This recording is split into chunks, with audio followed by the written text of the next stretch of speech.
Well, how y'all are this afternoon? This your buddy George Jones. Hey, Ed.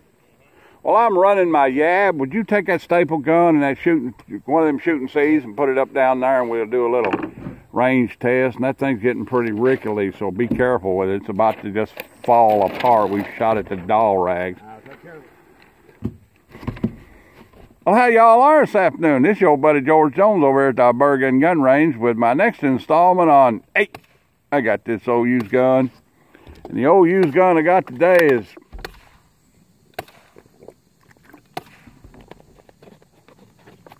spit cotton balls. The Smith & Wesson Model 39. Now he's choking on his own spit. Stop betting. No, let's go on. The Model 39 Smith & Wesson was a very unique gun. This gun came out in the late 1950s, and it started out as being a trials gun to replace the 1911.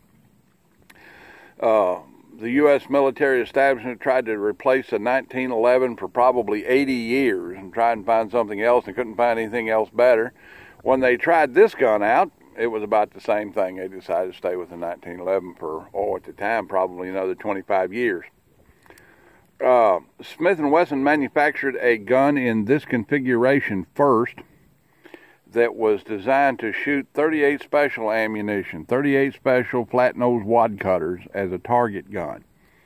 And then they refurbished that design and brought it forth to Army trials and in 9mm, and the U.S. decided that the War Department, or by that time it was the Department of Defense, decided that they wanted to stay with 1911. So Smith & Wesson said, you know, we've made about 15,000 of these guns, anticipating military contract. Let's just go ahead and continue to manufacture them and see if we can't get into the law enforcement market with a handgun. And they did. They sold these, they touted these. In those days, Smith & Wesson and a lot of firearms companies had reps that went around and talked to police departments, much in the same way the drug industry reps go around and talk to doctors today and try and sell them things. And it didn't sell very well in the beginning, but it eventually, the Warwick, Rhode Island adopted the gun as a standard service handgun in the early 1960s. Shortly thereafter, the Illinois State Police picked it up and they started carrying it because they wanted something that they could use in urban areas that wasn't quite as powerful as the .357 Magnums that were in use at that time. The Navy picked up a version of it, and they sold several thousands of them through the Navy Department in a silenced version, a factory design silencer to go with it. They call it the Hush Puppy. I think it was called the Mark. The Mark what? 22. The Mark 22. And there was quite a few of them used in Vietnam, and they may still be on the inventory. SEALs are like Marines; they don't give up on nothing. You know, once they get something, they pretty well stay with it. I think they're still using versions of the Stoner 63 today. Anyway, with all of that having been said, they manufactured this gun up until the late 1980s, and even today, no longer in production, the 39 is still very popular. There was a guy down in Georgia that was taking the 39 and modifying the grip frame and modifying the barrel and slide and making compact versions of the Model 39. And the 39 was actually the basis for a lot of the service handguns that Smith & Wesson produced for law enforcement sales in the coming years. The 39 gave away to the 59. That gave away to the 5904, the 5906, the 659, the 1050-45, and the 10mm versions, all based on this action. Now, what are the features of this gun? Well, it is a pretty straightforward gun. It has adjustable rear sights and milled permanent front sight. It has a hammer drop safety on it that works like all of them do.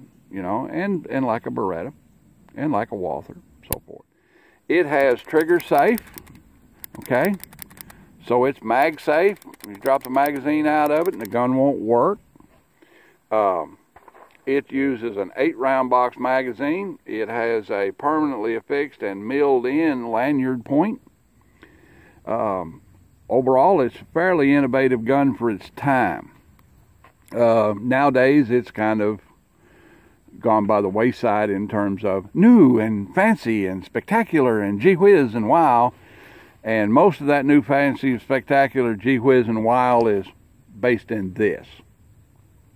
This is the granddaddy of the modern police service pistol. When this came out, you couldn't get a round of 9mm. That was one of the things that was holding it back. You just couldn't get 9mm ammunition. This is the first 9mm semi-automatic pistol produced in America as a production gun. Savage went to trials with a 9mm handgun back in the 30s. You know, they made a few and you couldn't get the ammunition for them, and it's like, you know, they just went away. When this gun came out in the late 1950s, early 1960s, at retail, a box of 9mm parabellum ammunition was somewhere in the neighborhood of $25. We're talking about the 1960s. That was a lot of money, 25 bucks.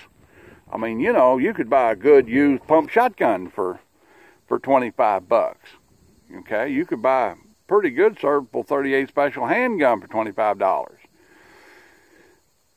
My first dealings with the Model 39 was about I was 12 or 14 years old. My cousin Ed, Mom and Dad bought him one because he wanted a centerfire handgun. And I remember us going out and shooting that gun a lot. It was one just like this one. But you couldn't get the ammunition to save your life. I mean, that was all there was to it. You go down to Western Auto, which is the only game in town in those days, and beg them to order you a box of 9mm, and you could get, some Israeli surplus stuff and some Czech surplus stuff that had been repackaged as commercial ammo. But if you wanted a box of Winchester Super X 9mm ball, it was 25, 30 bucks. At one time, you could count the number of 9mm handguns in America on one hand. You had a Star and a Luger and a P38, maybe a Red 9 if you saw one of those every once in a while, and a Llama, and this, and that was it. Having said all of that and gone on that 10-minute diatribe about the history of the Model 39 Smith & Wesson, I'm going to get me some ear mufflers on. We're going to shoot this example and see how it actually shoots. Run the guy up in there, get up here, pull that thing and let it go. Got her running ready. Let's see how it shoots. We're at 35 feet here at a easy to see target.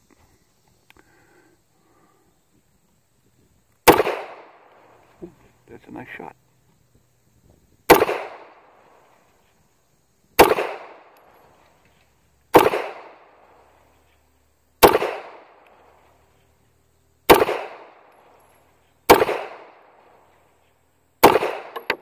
Eight in the lock back. Hey boys, let's get you to shoot that gun again. That's a good. That gun shoot-itates pretty good. Let's see how we get that guy in there like that. Shoot-itates this gun pretty good. This is Blazer brass. We're shooting out of it. 115 grain Blazer brass. Actually, I almost had a falling out with Ed over this gun. This come in from a departmental transfer to Apache Armaments. And when it came in, we were going through the box of guns that we had received from the department as a trade-in on new guns. And we just about had a falling out over. We was down there arm wrestling over this gun, and I lost. But at least we get to try it out.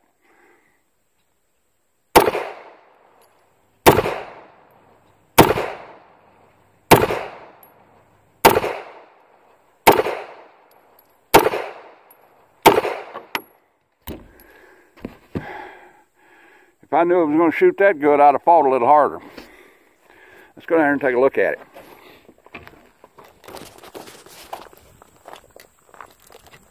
.35 feet. Good operational range for this gun. 8.816.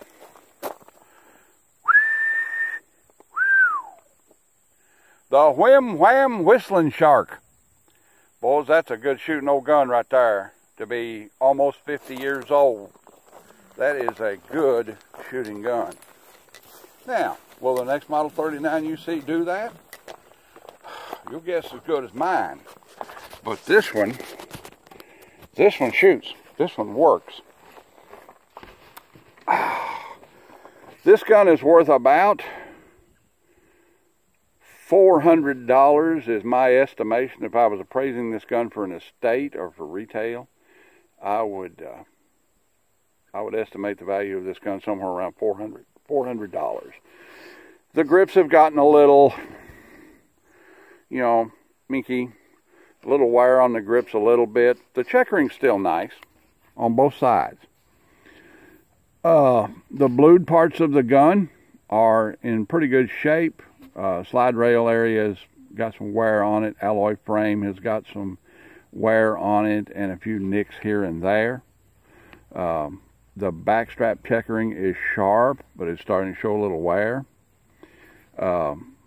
This gun shoots good, works good. Has one original factory magazine with it. Everything on this guy works as agreed and as designed. I'm saying $400 to $450 on this gun. One just like it with an original blue satin box and cleaning rod and papers and so forth would be upwards of $600. That box and papers has a lot to do with the value of that gun. I'm saying $400 to $425, maybe $450 in its current configuration. The sights on it are the sights that they put on them originally. Now later on they changed this sight arrangement from this long tang, which fits into a dovetail down here, to a dovetail drift-in sight, which was also semi-adjustable. It had adjustable blade in it. This is an outstanding gun in terms of its capability to operate as designed and its capability to shoot with accuracy. If I can shoot a gun accurately, you know it'll shoot right. You know, that's about the size of that. Outstanding old gun. Very nice gun to have. Well, that's about the size of it. Like, share, commentate, and subscribe. Hey, Brother Brown, contact me there. You won the cotton picking 1,500 subscriber knife giveaway. All right then, we'll see y'all when we see you. Bye now.